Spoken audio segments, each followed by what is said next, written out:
So I got a couple other little, I think they're a little more on the lighter side stuff related to money supply to talk about today.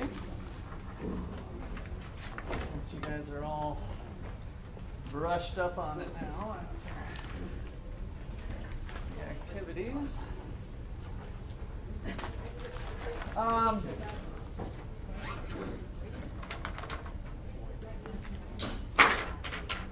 So let's see here. First thing I wanted to look at was the hyperinflation concept. What did we have for hyperinflation as far as an amount? Anybody remember what that was?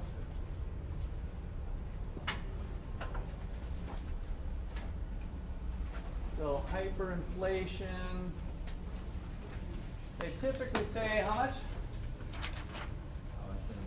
A billion percent? Yeah, not quite a billion, but 50% per month is what economists kind of use as a benchmark.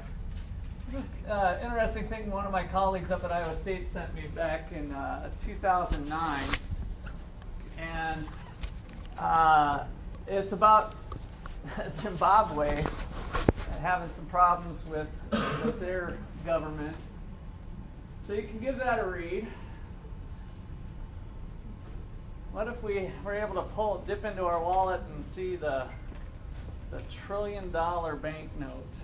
Pull out one of these babies, and all of a sudden we're a millionaire overnight because we've got one of these. That's what was going on with their economy.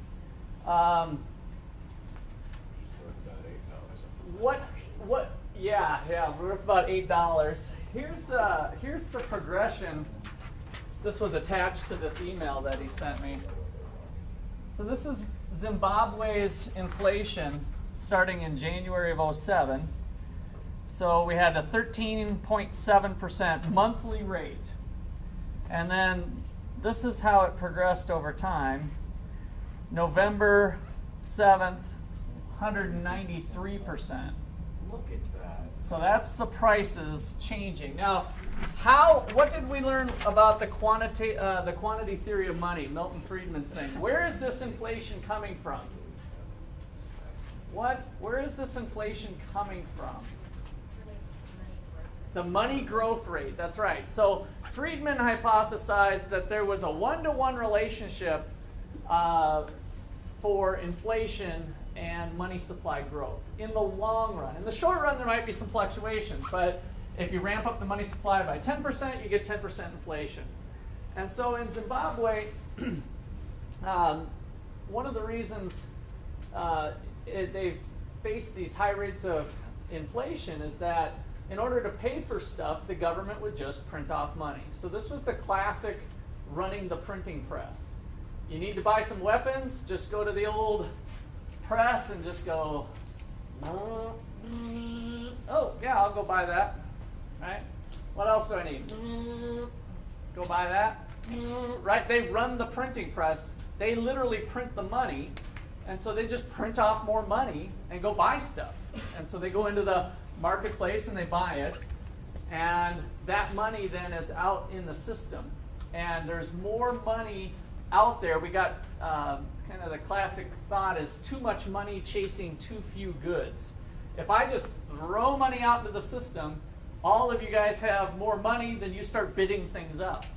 And if the government abuses it enough, it gets into these. And I hadn't even yet begun. I'm going to start at the bottom of the page for a little drama here. Oh no. So December of 2007, 222. Wait, what? 5,000%. July 2008, 12. 15,000%. There we go.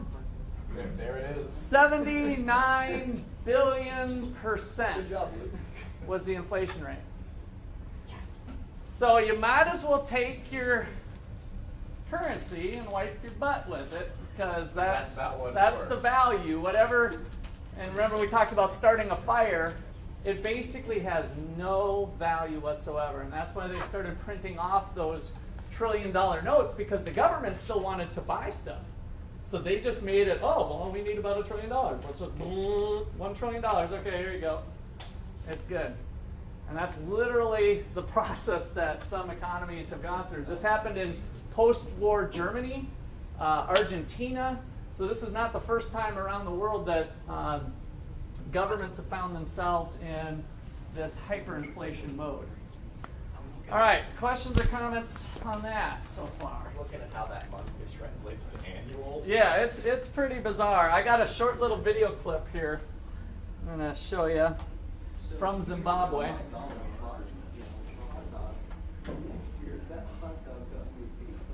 Yeah, that hot dog. Well, even the next day, the hot dogs are going up. That hot dog. Hey, next month that hot dog is $642. All right, let me see here if I can find this video.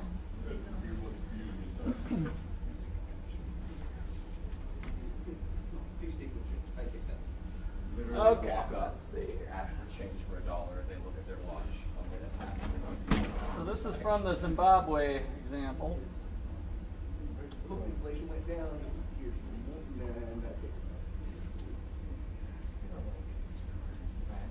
Oh, I hear something.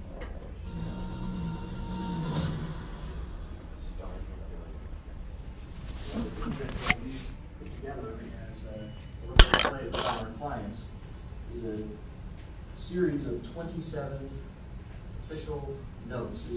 This is currency from the country of Zimbabwe. And take a look here.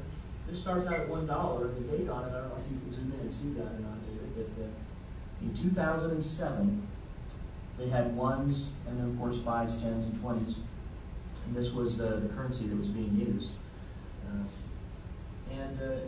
As we well know, what happened, the hyperinflation started to kick in, and they started to print higher and higher denominations as people demanded more and more currency. And so they got into the 500s and the thousands. We're still in 2007. Here in 2008, they started printing in the tens of thousands. So in a period of less than 1 year, we went from 1s, 5s, 10s all the way up to 10s and 20,000s. You start looking up here at 50,000, 100,000, 500,000, and $1 million bills. And it just kept going and going and going. Let me show you over here, we get the billions in 1 and 5 and 10 and 20, and then here's a $50 billion bill. On July 4th of 2008, a can of Coke would have cost you $50 billion for breakfast. But at lunchtime, it would be $100 billion. And by the time you got to dinner, it would be $150 billion. Their inflation rate, as you know, was approximately they don't have a bill for that one yet. Something Dropping that's the just ball. staggering. And by the time they started printing, they just said, well, forget the billions, let's just go to the trillions. So they started printing 10, 20, 50, $100 trillion notes. They hired a German company to print these. And they placed the orders for these, and by the time the German company was finished actually printing them, they weren't worth the paper and the ink that it took to make them. And so the German company never delivered them. They were never circulated. So these are all uncirculated banknotes, but it illustrates how fast, how quickly, and how devastating hyperinflation can be. 2007 to 2008, in a period of less than 2 years, about 1.5 years, the currency imploded, and now they don't even have a national currency in Zimbabwe. They now use hard currencies, gold and silver. So, quite a lesson, and one I hope visual display, yeah. no one misses that lesson. Thank you so much, Reed. Thank you, David. Buy real, get real. Oh my gosh, it's a freaking silver commercial. It's kind of an infomercial, but Oh my I gosh. like the stuff on the currency. Moral of the story, buy silver, so in case your economy explodes, you can... And that's sometimes people's mentality. So that's what Zimbabwe's been using is gold, and they'd be actually trading in gold for their currency because you know what it is, you know what it's got an international rate, and so sometimes we can fall back to that. I am not a big gold proponent by any stretch. I think it's a little too volatile and not really worth it as a long-term investment. But there's people out there that would disagree. If the academy So, the United States during the financial crisis was doing some things that have kind of gone on to boggle my mind and still continue today.